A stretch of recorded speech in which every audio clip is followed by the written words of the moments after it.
कपड़े धोते, नहाते, बर्तन धोते समय छोटे छोटे जीव मर जाते हैं, पाप माथे चढ़ जाता है। तीसरा, अग्नि जलाते समय, गैस जलाते समय, चूल्हा जलाते समय, लाइट जलाते समय छोटे छोटे जीव मर जाते हैं जिसका पाप माथे चढ़ जाता है। चौथा, ऋषभ देव जी महाराज का चरित्र कहता है जब पैदल चलकर जाते हैं तो पांव के नीचे छोटे छोटे जीव मर जाते हैं। श्रीमद् भागवत में ऋषभ देव जी महाराज का चरित्र कहता है कि 4 स्थान पर हर व्यक्ति से पाप होता है। हर व्यक्ति के मस्तक पर पाप की गठरियां बंधी होती है, पर वो पाप कहां समाप्त होता है?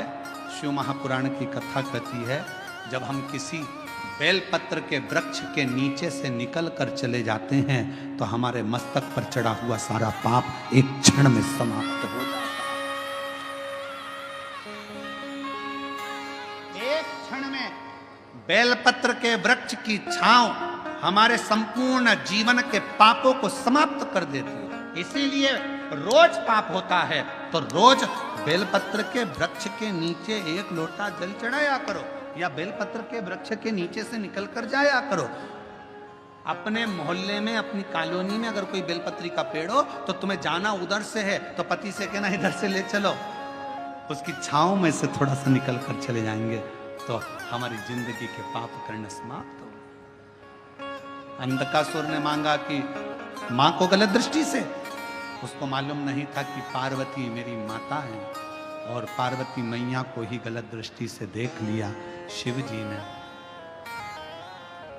काल भैरव को प्रकट कर कर उस अंधकासुर को समाप्त। मां होती, किसी को भी गलत विचार से, गलत दृष्टि से, गलत भाव से कभी ना बोले।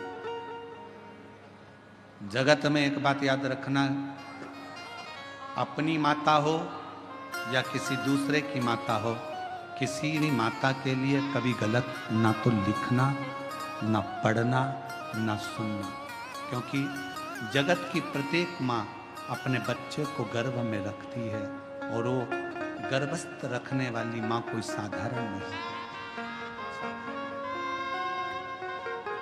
मात्र समय आया, आगे बाबा के सुंदर चरित्रों का वर्णन हुआ। भगवान